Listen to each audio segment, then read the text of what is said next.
Michael Imperioli is an Emmy Award-winning actor, writer, novelist, and musician best known for his role as Christopher Moltisanti in the HBO series The Sopranos. Since 2006, Michael has fronted the indie rock band Zopa and is currently working on a new album with our very own John Agnello. In this episode of Gear Club, Michael talks with John and Stewart about the parallels between acting and music production, his musical influences, writing songs and screenplays, working on the new record, and whether you can know if a project is going to be a hit. Michael, it's great to have you on the podcast. And I just want to ask you, between the shows and the podcast and the books and the making of the record and touring with the band, what do you do? Yeah. Well, you left a few things out, I believe. I'm sorry. Okay. It was funny to you at least, John. So. Yeah, I know. But that's all that matters. Hey, so Michael, Zopa, right? That's your band. Yeah. It's one thing, as we know, it's one thing to put a band together, write songs for it, front it. And then, as John just said, you do 10 other things at the same time. How do you navigate your creative world through all the different mediums that you work in as an artist? The cool thing is that I'm really starting to see how they're all the same thing in a way, right? Because they're all really... the stuff that I'm very involved in and not just a hired hand on, because sometimes I do jobs less and less, but I've done jobs where I feel more like a hired hand who shows up and does, especially with acting. Yeah. Often that happens. But the stuff that we're really creating, it's a emotive expression to communicate certain points of views and certain emotions and certain things that you've experienced and want to share.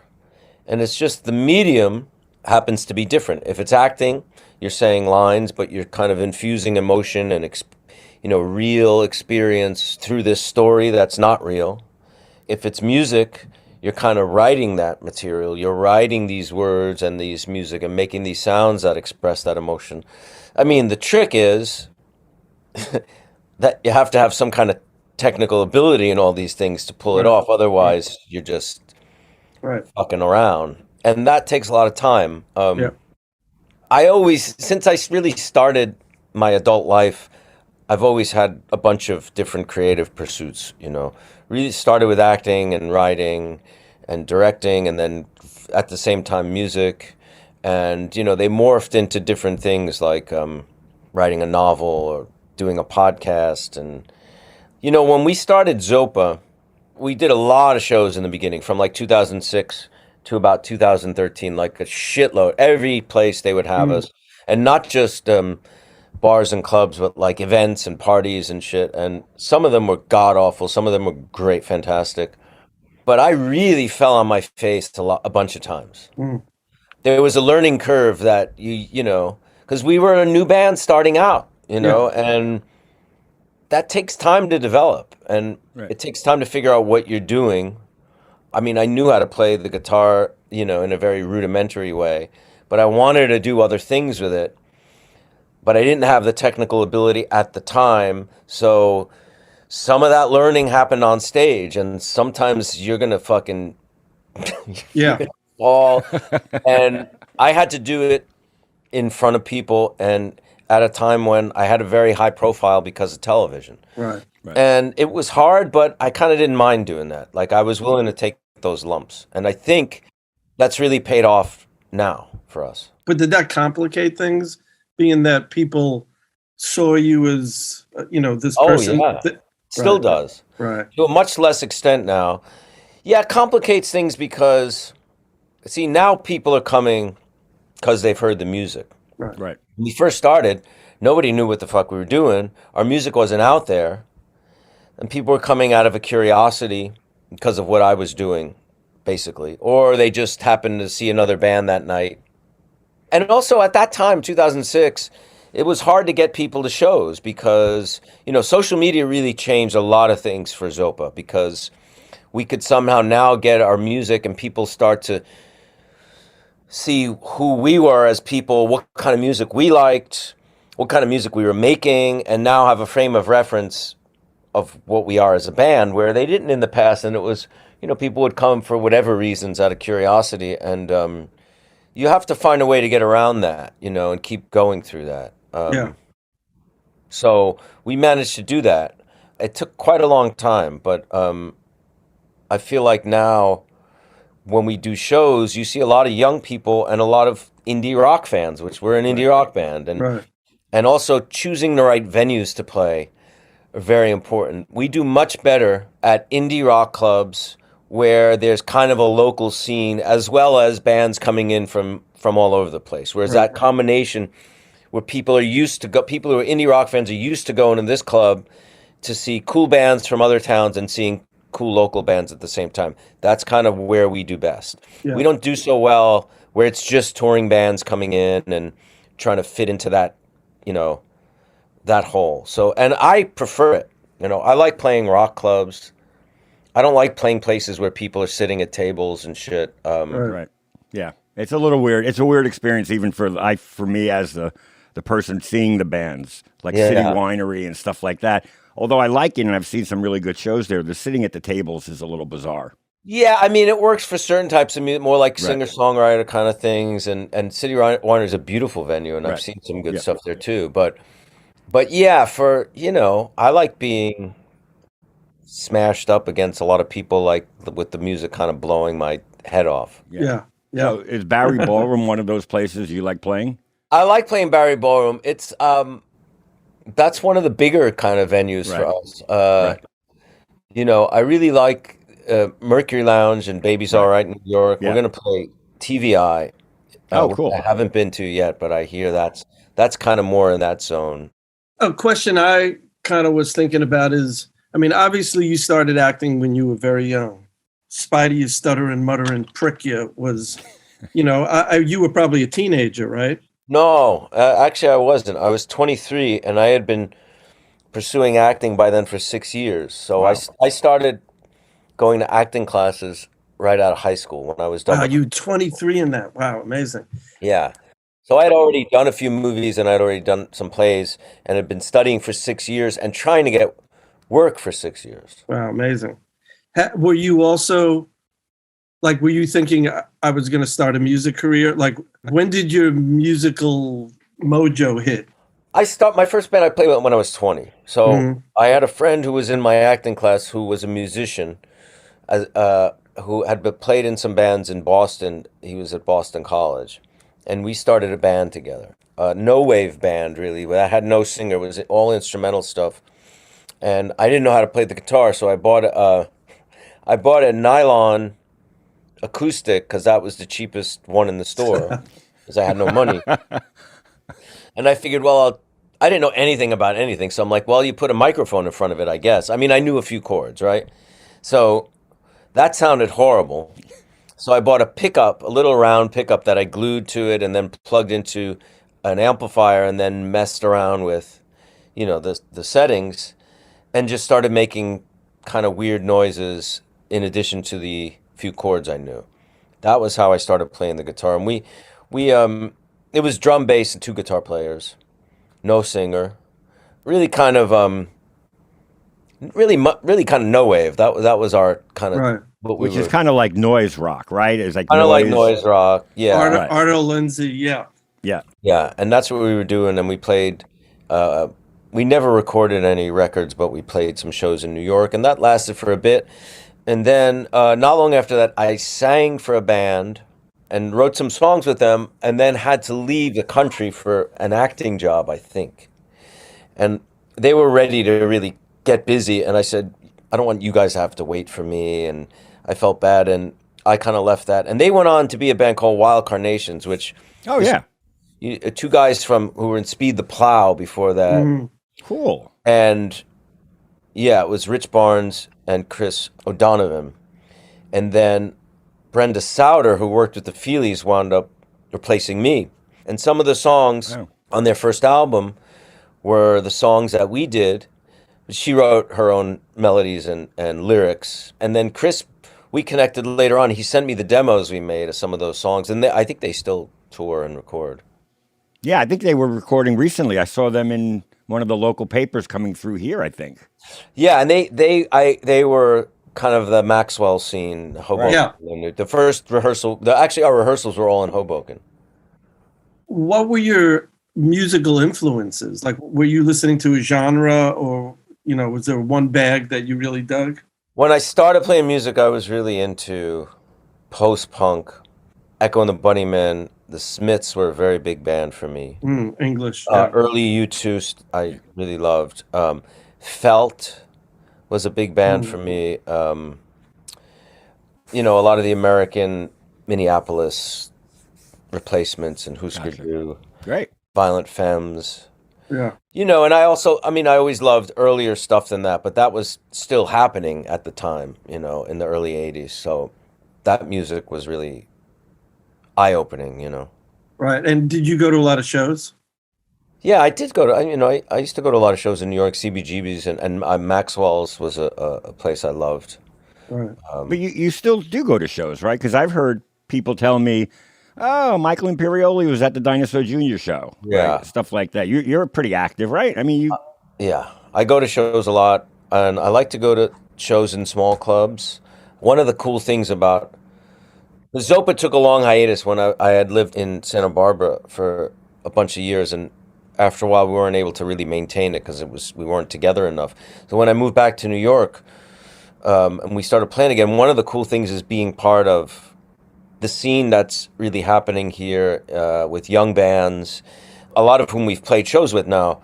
It's very hard to be a young, struggling artist in New York now. Harder than it was when I was a kid in my early 20s. I lived in Greenwich Village, and worked in restaurants. And I don't know if you could do that today. It's really expensive, and it's. Yeah.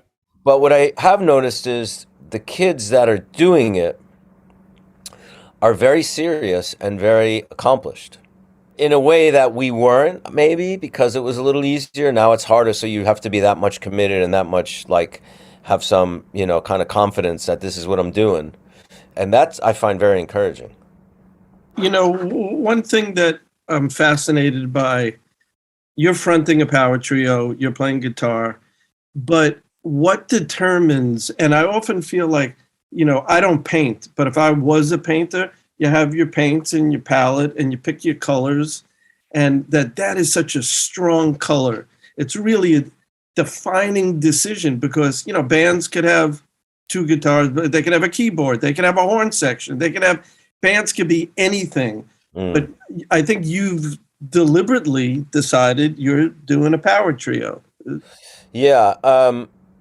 Part of it was, I always figured it would be a lot easier to organize the schedules of 3 people, Right. as opposed to 4 or 5. Right. Very, very practical, by the way. Right. And I'm not being facetious by saying that. Right. Not just schedules, but personalities and egos and issues and things like that. And then there was one of the bands that really influenced me a lot in starting Zopa was Galaxy 500. Cool. Yeah. I was a huge fan of theirs and saw them many times, and there was something in the way they worked as a trio, because a real power trio, it's not a guitar player with a rhythm section. A real power trio are 3 very distinct. Dinosaur Jr. is also the other great example. Right. 3 very distinct musicians who are who are doing very interesting, unique individual approaches to their instrument. And then it becomes something special, and I think it has to be that. Otherwise, it's I don't know. I think a power trio doesn't work unless that's what you have, and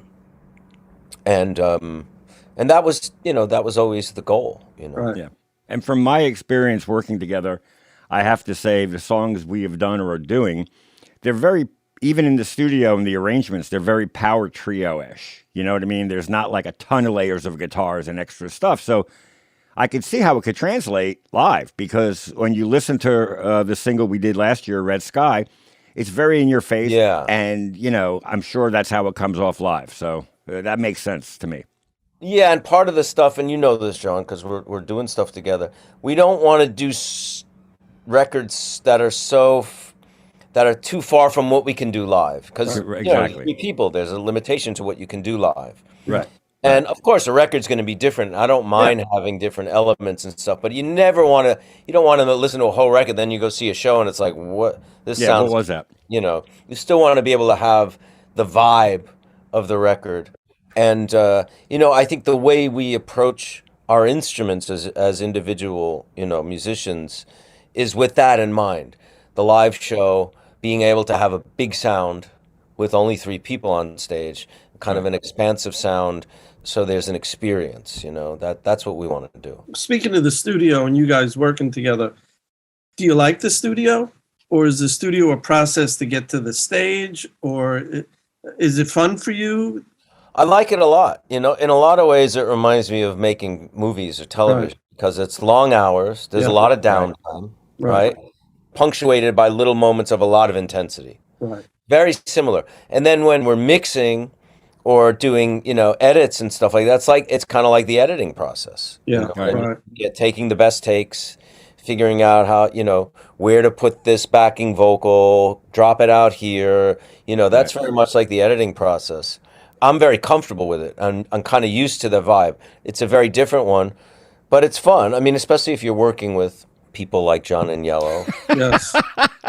I knew that was coming. Spirits or, Is that a good or bad thing? Wait a minute. Well, no, it makes it fun, and people who get it, it's a collaborative thing, and it gets intense, because it's, I mean, you're very good, John, at and I don't know how you do it. I guess that's why you are who you are, because you can do it. You have to be able to listen over and over again to very slightly variant kind of things and make decisions on them, which is not easy. It's a very kind of micro processing, kind of micro focus, and a great skill. And you obviously, are one of the best. Well, Johnny's the best. Well, one of the things I will say about the way I look at it is, you guys are either singing or recording, but I'm always sitting at the console with a pad and making numerous notes on every take and the nuances and what I think. And then when it comes to editing and mixing, I feel like there's a certain element that people don't appreciate in that kind of stuff, and it's having good taste and making good choices. Right. You know what I mean? Like, you could use a million different delays on a vocal, but why not try the copycat on this song, which is a 1970s tape? You know what I mean? Stuff like that, just, trying to change it up and being willing. So anyway, but I do appreciate that.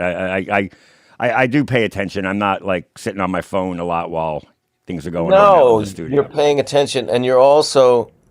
What I like about you is we bring our song in, and we have a sense of what we think we want from it, but then you get what we're trying to do and expand on that rather than saying, no, this should go this way, or this, you know what I mean? It's it's collaborative in that sense. You're bringing out of us what's already there, but heightening it and amplifying it and enhancing it.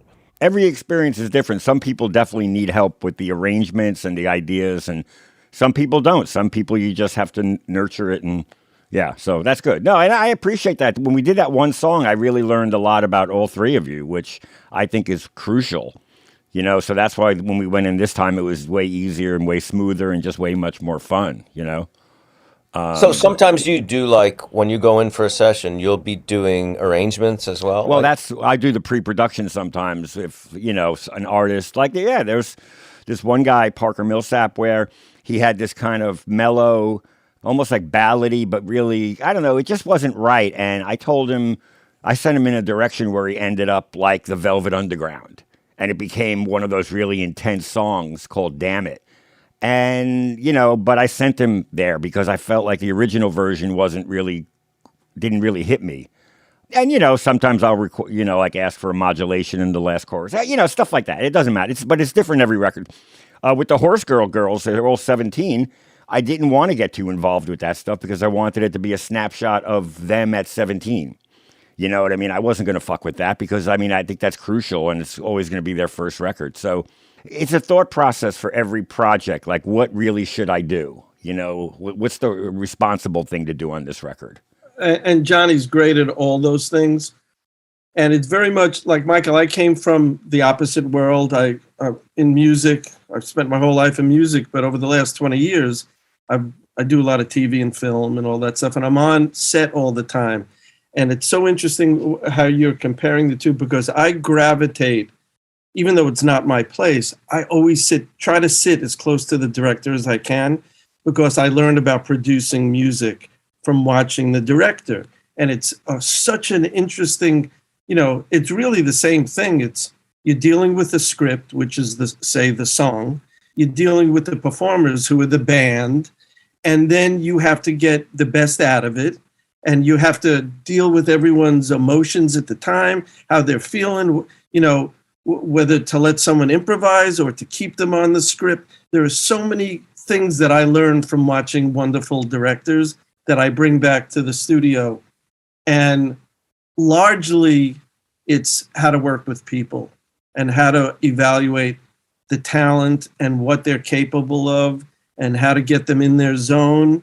And I know Johnny's really great at that. And he does it sort of with sleight of hand, which is what you're supposed to do, is not let anyone kind of acknowledge that you're paying attention to that stuff. But I just have found, being in the film world, and completely unexpected, that I would learn how to make records and do music from that world. And I see a similarity, both to just the process of making it, but the process of creation within it too. Right. The inspiration of it. I see a similarity. Right. But then you write book. I just read your novel, The Perfume Burned His Eyes. It's incredible. When do you have time to write? Well, the novel happened when I was living in Santa Barbara, and I wasn't playing in a band at the time. And when I lived in Santa Barbara, I had to every job I had, I was on the road. When I lived in New York, and living in New York very often, like when I did The Sopranos, I was raising my kids in New York and shooting in New York, and I've had other jobs in New York. But so Santa Barbara was either I was gone or I was home not doing anything, which was a good time to write a novel. I had been really studying the form of it and reading a lot and loving I just love fiction and literature. So I had this idea for a book, and the novel, you really have to set really big chunks of time where you're doing it every day, and that's really all you're doing. I am writing something else right now, a screenplay with somebody, but I kind of work every day pretty much. So if I'm not in the studio rehearsing with the band, I'm in the library writing. I write in a library on the east side of Manhattan. Wow. My wife is constantly forcing me to, okay, it's Sunday. You don't have to. Because to me, those things are not work. Yeah. You know what I mean? Yeah. It's like my life. It's like, that's what I do. Well, what else am I going to be doing? You know what I mean? For a big chunk of time, especially when I was raising a family, a lot of jobs I did for money. I did because I was raising kids and I wanted them to have good education and a good life. But I was pretty clear why I was doing those certain things. Like if I didn't have to do that, I wouldn't have taken those gigs. Yeah. But now that my kids are all adults and stuff, most of the stuff I'm doing is stuff that I really, really, really love. And then you're not really working, Speaking of writing, how do you decide when you're going to write songs as opposed to novels and memoirs, anything like that? Well, when I pick up a guitar, I know I'm going to write a song, not a novel. Is that really? So wait, and the other one is when you pick up the pen, that's when you know you're writing the novel? Is that how that works? No, you just dedicate. I'm really good at scheduling my life, right? So we usually practice Tuesdays and Thursdays, unless we're getting ready for recording or a tour or something, and then we'll do more. But on kind of the more downtime, we do 2 days a week as a band. So Monday, Wednesday, and Friday, I'll be in the library, and I know I have those days to write and work on the screenplay or something else, And I'm pretty good at giving the time, if I set out that time, giving it for that specific thing. I've managed to figure out how to compartmentalize that way. It's interesting going to the library. Obviously, you're not bringing a guitar. So you know that you're not writing songs when you go there. No, exactly. I'm just going to write. That's great. But does it ever, do you ever start writing and go, oh, fuck, man, I'm going to bring this back. I got an idea for a song. Does one inspire the other, or are they completely different disciplines? No, they're really different disciplines. Because songs really start with, for me, they really start with the chords and then melody before anything else. Before a theme, before an idea or a character or a word or anything like that. They really start with a chord progression and melody. Unless one of the other guys is bringing in an idea, which can be a drum beat or a bass line, or Elijah brings in chord progressions and songs all the time. But for me, the inspiration for a song always comes from a chord progression and then a melody. And it comes from you playing, not from you hearing something and going, oh, I love that. I think I want to do something like that. No, it comes from, usually with acoustic guitar. Although, the song we did, John, Still Life, recently, I had an electric guitar that my son built that I brought to Italy when I was in Sicily. I never plugged it into anything, but I would make demos on my phone, and it's weirdly sounded like an acoustic guitar, which was really cool. And the initial stuff for that song was from Italy. Oh, cool. Yeah. So you never know. Songwriting, though, I have to say, is I'm really disciplined with when I write screenplays or fiction and stuff like that. The notebooks and organized and stuff like that. Lyric writing is the most haphazard, sloppy, scraps of paper, backs of paper, notebooks, things stuffed in notebooks. Like it's a completely different. I don't know why, and I've tried to make it more organized, and I can't. It just resists that for me. And are you constantly editing songs, or are you good at you keep coming back and looking, right? Yeah. The revision process could be torturous. Oh, man. Yeah. And I kind of like that. And sometimes even after like recording a song, I'll change a lyric just because I like it, Right. Also, is there, this is a world which I know nothing about, is there a correlation between being on stage as a performer and being on stage as an actor? Oh, yeah. Yeah. And it's something that's, since we started playing again, I've really tried to commit to, because I never quite understood that or was able to figure out. So you're on stage with a guitar and you're singing, right? Well, what else do you do? Do you do you dance around? I mean, you know what I mean? It's like, and so we did a show. Our first show back after this very long hiatus was at the Mercury Lounge, and a musician who I've played some shows with, who I really like.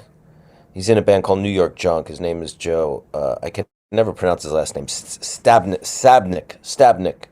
He came backstage. He loved the show. He said, "You just need to open your eyes."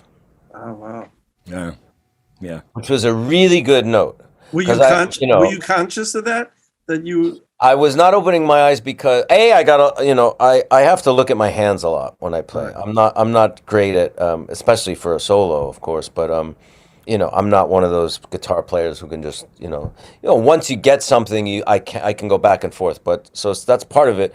But he just said, the audience was really with you. If you open your eyes, they're going to be with you so much more. So after that, I really made an attempt to open my eyes. And then one night, we were in Philly earlier this year, like in January, and I decided to look people in the eye. And then something else really happened. Wow. Because when you do a play, you're on stage, but you're not interacting with the audience at all, right? There's the fourth wall. They're looking at you. They don't say shit. As a friend of mine who's an actor say, is it very similar to doing a play? I said, it's kind of like doing a play, except people yell shit at you all the time. You know what I mean? It's like heckle you or whatever the fuck. It's like rock and roll, man. People curse, and, it's fuck yeah. Not at all. Yeah, no, totally. It's not really like doing a play in that sense, but you are performing. So when I started looking at people in the eye, something else happened. Performing music live on stage, especially in a small club when the audience is right there, is a very, very potent form of communication. Yeah. Like mainlining communication. Right. Very different than doing a play or, and doing a movie or TV. It's really far removed because there's no audience, right? If you bring all the connection you have to the material and the emotion that it brings and really try to communicate that and then look them in the eye with that, something really wild happens that I've never experienced before till this year.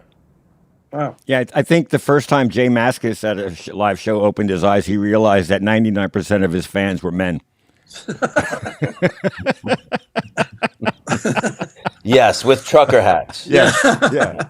So you say you rehearse twice a week. when you're doing a play, obviously there's shitloads of rehearsal before you actually get in front of an audience. Yeah. When you're doing films and TV, you do like a table read and then you go in, you learn If your that. lines. If that. Usually not. Most of Right. the time you rehearse for the camera. Right. Yeah, I mean, if we're going to go for a tour or a show or something, we'll practice a lot more. I mean, just on a general, just to write new material and stuff like that. And the set list, are you in the rehearsal? Are you like acts in a play? Are you thinking about how you're going to perform the songs in sequence? Or Yeah. You know, the weird thing is there's kind of a big gap between the stuff we wrote and recorded from 2006 to 2013 and then from 2021 and on. Yeah, right. The sound is a little bit different. It's more, the earlier stuff was a lot more kind of New York punk, post-punky, and now there's flavors of, you know, it's more indie rock, it's more kind of shoegazy, it's more psychedelic a little bit, you know. So we play a lot more new material in our live shows. Makes sense. once you start doing shows, how do you schedule all your other work? I mean, does anything take a priority at this point in your life right now? You know, the thing with the band is us, right? So we can decide when we want to go out. We can decide when we want to record. If you're doing film or television, you're at their mercy, right? Well, they're shooting in Chicago in May, so you got to decide whether you want to do that or not, right? Yeah. You just got to kind of hope it all fits in together and try to seize the opportunities. But like in August when you guys did those 10 shows, I mean, I guess you guys all knew that you'd have the time in August. You had no other commitments, right? We booked that when I was in Italy, I think, when I had just started, because I knew the Italian job was going to be done in June, and we had already booked with you. Right. So I knew July was getting ready to record. Right. And then it was like, that's a good time. Also getting ready to record, getting ready to play live, and then August was with you, and then late August was on the road. Yeah, that was great. I sent various people I know in Montreal, Toronto, and New York messages, go see them, and they were all so psyched. But anyway, that was fun. I was psyched. So, and again, it's those like indie rock clubs in these cities that attract that crowd. You know, that's our sweet spot, and that's really where I love to play. And playing with some other bands. We traveled with one band in the Midwest, and then we traveled with another one in Canada. You know, meeting those bands, and then they usually would add a third band who was a local band. Right. And that's a lot of fun, you know, meeting these, you know, sharing, you know, they usually are letting us use backline because we're not traveling with, you know, amps and drum kits. And, you know, that community thing is really cool and really fun. That's great. You know, speaking of backline, are you as a guitarist, are you a gear guy? I'm a gear guy with pedals. I'm not a gear guy with amplifiers because I never know what amplifier I'm going to be using because I don't travel with one. So I've made a deliberate choice not to be fussy about them because you never know what you're going to get. Yeah. And what about guitars? I pretty much only play a Fender Jaguar. That's from the beginning what we've recorded and really played all our songs on. They're pretty vintagey, right? Yours? Mine is a 66, same year as me. It's modified with humbuckers. Oh, wow. So it has more sustain than, you know, the single coil Jaguar, and a bit more of a resonant open sound, a little less hot. Did you do the modification? Myself? I mean, no, not personally, but did you decide you wanted humbuckers? I did because of Kurt Cobain. Ah, wow. I loved his tones a lot. Yeah. So I thought that. And I like the small scale. Yeah. I have small hands, you know, short fingers. So the small scale really suits me.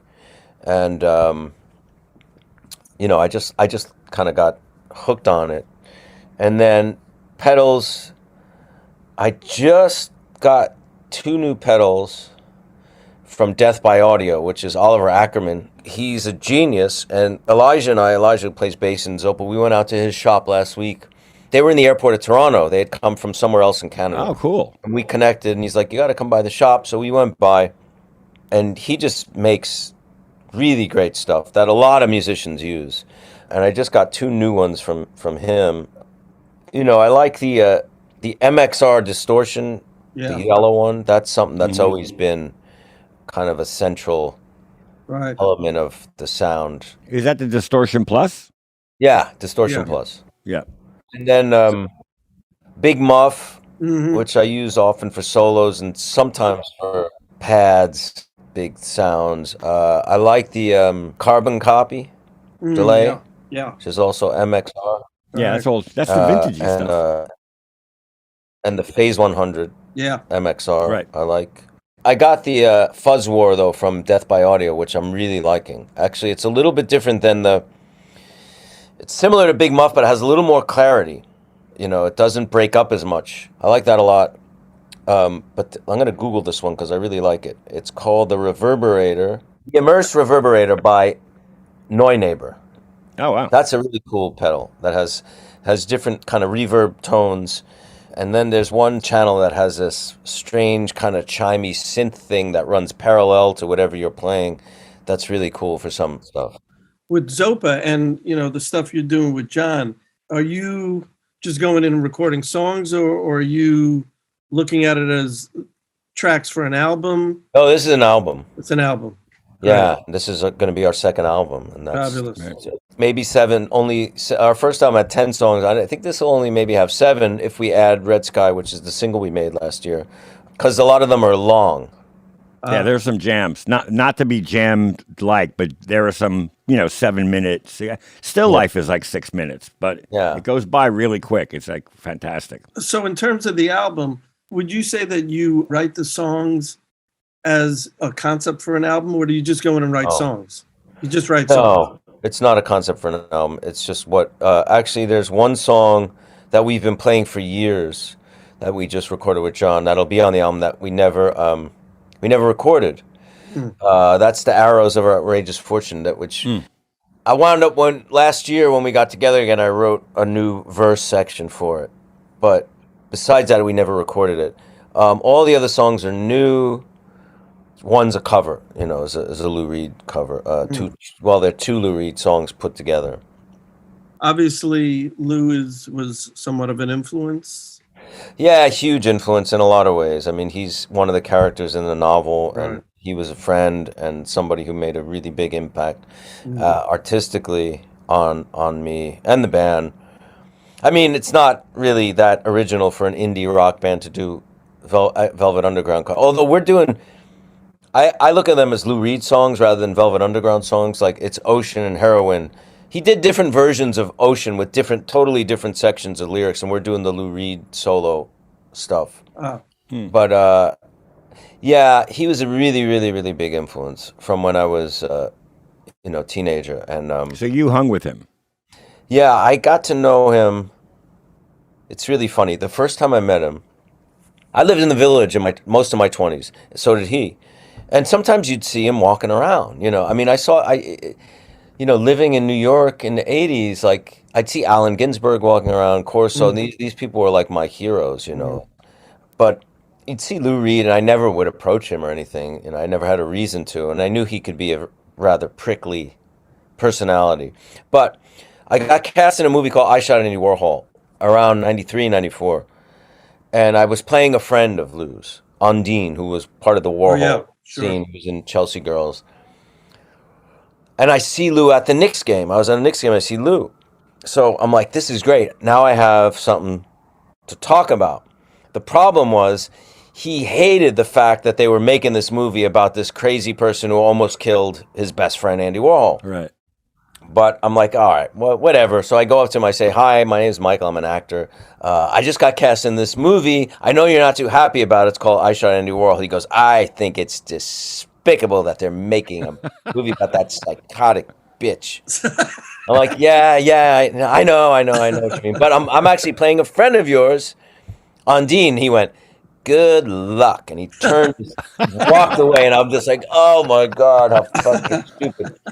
And we were on the escalator, and he kind of walked away. He was ahead of me on the escalator, with a few people separating us. And I see him like looking back at me over his shoulder, and we get off the escalator, and finally he waves me over again. He goes, listen, work hard, do a good job, and just remember he was very funny. Wow. And that was it. Right. Wow. And then about 7 years later, Sopranos was a hit. And he had a new album out called Ecstasy, which is a very underrated record, late career, great stuff on that record. It was at the old knitting factory in Tribeca, the second knitting factory. And it sold out right away. And I asked my manager, I said, can you get me tickets to this show? So she called the publicist, Lou's publicist, got us tickets. So my wife and I go, and there was a little balcony at the knitting factory, and there were 2 seats for us in the balcony. And then we get up, it was 2001, I think. Show was fucking phenomenal. He played the Blue Mask, and it blew my mind, and it was just great. And we're walking out, and the publicist runs up and goes, Lou wants to see you backstage. I'm like, Lou wants to see me? I didn't know he knew I was there or knew who I was or whatever. She goes, yeah, can you come backstage? So we go back, and he walks over, gives me this big hug, and I love what you're doing on the show. And then from then on till the end of his life, we were friends. That's amazing. Wow, beautiful. And, speaking of people you collaborated with, did you ever have any musical interaction with Little Steven? Did he know you were a rock and roll dude? He came to see us at Don Hill's very soon after we had started the band, because we started the band in 2006, so it was still during The Sopranos. And he came to see us and liked a lot of what he heard and liked a lot of the sound. But no, we never played. We had lots of long conversations about music on the set. Right. That's for sure. I bet. Yeah. I was very fascinated by, the whole origin story of the E Street Band and all that stuff. And that was fun to hear all those stories. Yeah. Right. Would Bruce ever come to set? Did he ever? Being that it was such Bruce, a Jersey I never met him I met him at his show with Steven, but I don't remember him coming to set. He might have came to one of the premieres, so yeah. Bruce is great. I really like him a lot. A really good dude. Really good dude. Yeah. I have a question for you. You're someone who, it's something I really think is fucking great, and I really admire you for this. You work with young people, 17 teenagers and early 20s. Does that give you hope about the future of the world? Meeting these people and working with them? I mean, I think it does for sure. One quick example, recording the Horse Girl girls who were 17 in Chicago last summer, they did a playlist for every basic track of songs that inspired them. And I was like, who is it? And it was all from like 80s, late 80s indie or alt rock and early 90s. And, Sonic Youth was in there and stuff like that. But they listened to shit that I didn't even know about. And like I left there saying these 17-year-old kids have way advanced more taste than I do in my genre of music that I work in. So yes, I do. And I love the fact that the influences are there, but they don't really, they're just influences. Which you know what that is. Stuart, you know what that is too. Yeah, but Michael, what's your thought on that? Do you have? See, I think I have a lot of. Listen, we've especially the last few years gone through a lot of dark times in the world, in this country. Yeah. So one of the things I love about playing in the band is we have a young audience. Like when we play these clubs, a lot of kids in their 20s, and The Sopranos now has a young audience. I have teenagers and kids in their 20s coming up to me saying, we're watching The Sopranos. Yeah. And meeting people and talking to them, they're a lot more open-minded than certainly my generation was as kids. Right. As things about race and sexuality and religion and gender and all those things, way more open-minded. That gives me hope. When that tragedy at Parkland happened in Florida, and those kids mobilized and marched and said, we're the ones who are fucking dying because of your stupid fucking laws. Right. That gave me faith. It's like these people are going to be voting. Right. They're voting now. Let's hope. Yeah. And I have to have that kind of optimism and hope, because otherwise it's just too dark, Yeah. And I think it's cool that kids now. When I was a teenager, right, I went to high school. I grew up in Mount Vernon, which is right near the city, near the Bronx. But then I went to high school about an hour north of the city. So my high school years, I basically didn't listen to anything but FM classic rock radio. Right. So I didn't know shit about the punk scene that was happening in the late 70s in New York at that time, or the early, like I really didn't. I was very sheltered until I went to acting school in Manhattan when I was 17, and then I got exposed to all that at once. But now kids have access to everything. You just go on Spotify or whatever kind of streaming, you can get any from any era, genre, this or that. Back then, you had to go to you had to have a record store that had that stuff first. You had to be there, right? Yeah. It was very, very, very, very different. And you didn't have access to see, now there's YouTube. You could see a live concert of whatever indie band you want to see. And so back then you either had to go. So that makes this generation a lot more sophisticated. Yeah. Mm-hmm. Right. And I got to say, moving down here in Raleigh, one of the first things I did was I connected with a record store called School Kids Records. And that whole crew of kids who work there are wonderful. And I got to say, their bands are really cool. Yeah. I respect them and like them. And now we're all buds. Anyway, but I agree with you. I feel like I'm happy for the kids because they seem like they're interested in their future more than we think. Yeah, kind of more than we were, I think. Yeah.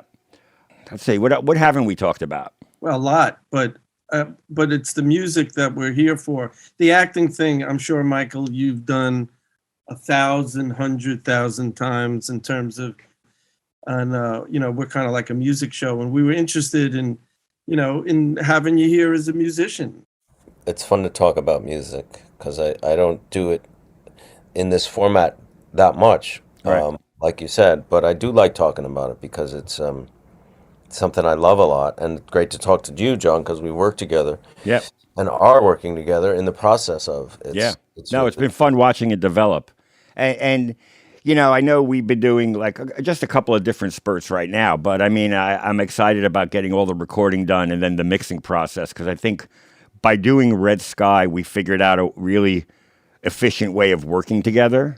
Between me, I guess, co-producing with Elijah and how we could work together on stuff. And then also with the band, you and Olmo and stuff. I think it's really, we sorted it out on that one song. So now I feel really comfortable, how we bounce stuff back and forth with each other. Oh, and then the last day, the last session we had when we had the special guest, that was just fucking magic. Wow. It was crazy. And that, by the way, remember, we added on that day because I didn't need that day mixing the other projects. So you guys just happened to be there. And I was like, I've got this free day on Sunday. And you're like, yeah, we'll come in and do vocals. So that was a coincidence, too. You know what I mean? Yeah. So he's referring to Jane Siberry was in the at Kaleidoscope in the other room. Fabulous. And John had been, recording another band and had met Jane a bunch of times. And her producer, Renee Colon, and they came in and we met and played the song. And Jane asked if she could sample the guitar track. Wow. For something. For her? Yeah. I said, yeah, you could absolutely if you do some singing on this song. And she said, okay. It was a bartering little trade. Yeah. And her and Renee, listened to the song and then got in front of the mic and just did a little bit of spoken word and singing, of course, and it just added this whole. Yeah. It was kind of magic because Elijah had mentioned, he wanted to have a woman's voice on that song, and then just by magic, one of the best ever appears in the studio. She was so amazing to be around because she was just her direction and her point of view. She was very focused all the time, and she was very dry. She's but great. In a really adorable and fun way. Yeah. Do you know what I failed to remember that day when we worked together? Her song closes the Many Saints of Newark. Oh, right. Right after my narration ends the Calling All Angels with the version with that's right. Eddie Lang. Closes the Many Saints of Newark. Wow. That's amazing. I really enjoyed having and I didn't realize it was her in the beginning. Like by day 3, she was going as Issa. And the owner of the studio, Randy, came in and said, "Hey, how great is it having Jane Seabury next door?" And I was like, I totally flipped out. I went, Didn't realize "It's it. her! It is her!" Amazing. So anyway, Hey, Yeah. just one thing that just occurred to me, Michael, is it's another one of these things that's a little different about making movies and making records. When you're in the middle of doing something, you've been in such iconic stuff. Like when you're in the middle of doing it, do you know, can you feel something's happening, or do you just have to kind of hope that everyone has their shit together enough to put it together? No, you can feel it You can. based on the ingredients, the script, the way it's going, the acting and stuff like that. But you never know if it's going to hit, if people are going to see it, especially if you do an indie film, which I spent a lot of my career doing independent movies. I still do. But something like White Lotus is different because it's a new cast, but it's already a hit, so you know people are going to see this. Right. But a lot of stuff you do might feel really great, and you think it's something really special, and then it comes and goes because Yeah. you don't have a budget to promote it, or the audience didn't connect, whatever. So you never know. Like The Sopranos, when we shot that first season, I knew it was something. We did the pilot for The Sopranos in 1997. From the pilot script, you cannot tell that this was going to be such a great work of art, over the course of 7 seasons. Right. It's interesting, but I'll be honest, the pilot script, when I read it, did not blow me away by any means. I thought it was funny. I wasn't sure if it was a spoof or what it was, because some of it was kind of serious.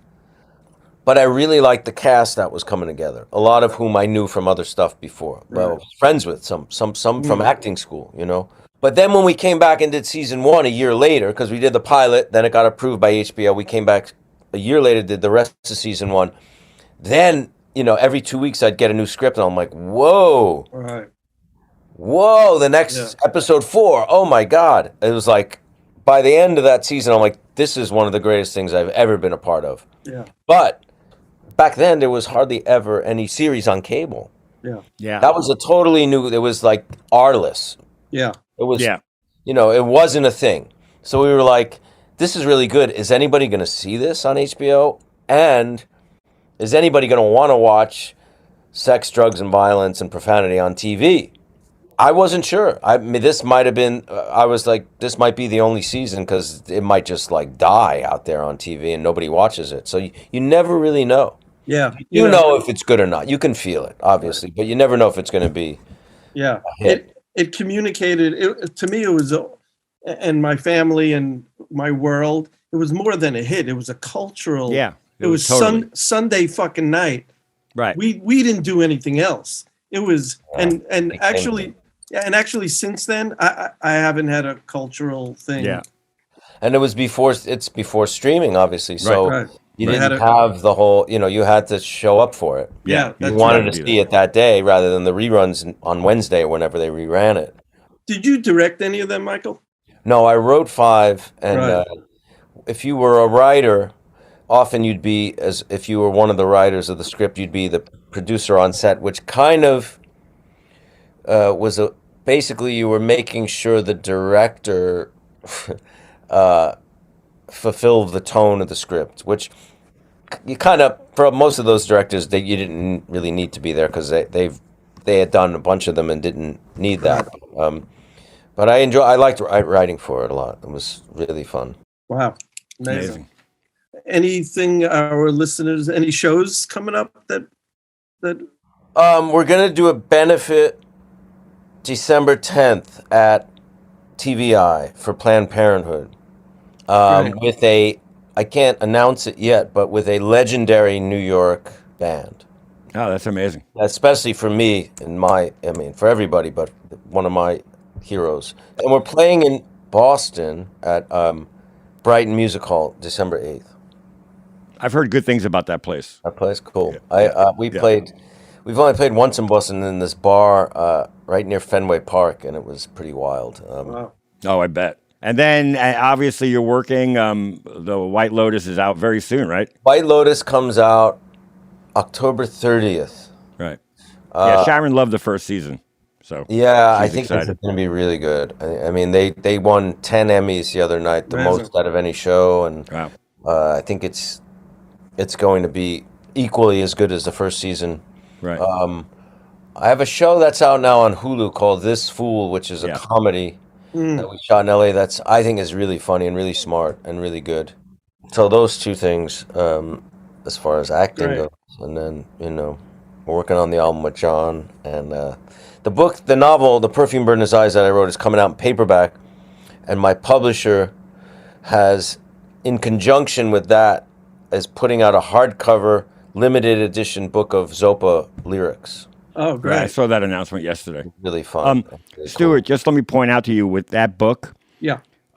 you'll love it because when I read it, I connected. It's such a vivid picture of growing up in like Manhattan Nice. at a certain time that it really brought back memories. Like it great. really, that's part of why I loved it so much because I just saw my youth. You know what I mean? For me, it was just I spent most of my time as a teenager or later teenager in the city because my neighborhood in Brooklyn, Bensonhurst, if you had long hair, you'd get beat up. So me and my friends would always just end up in Manhattan going to shows and this and that. So, but I just have a fond memory of the mid-'70s Manhattan. Great. Yeah. I look forward to reading it. Michael, really an honor to be hanging with you. My pleasure. I Yeah. enjoyed this immensely. And we look forward to the new record. Me too. Zopa, Me too. everybody. It's all in John's hands. Not No- yet. no I don't pressure. sing. I don't sing. For extras from the episodes, like playlists, links, and videos, head over to gearclubpodcast.com. Sign up for the newsletter and come say hi and follow us on Facebook, Instagram, and Twitter at Gear Club Podcast. Thanks for listening. And please, if you like what you hear, let us know and leave a review.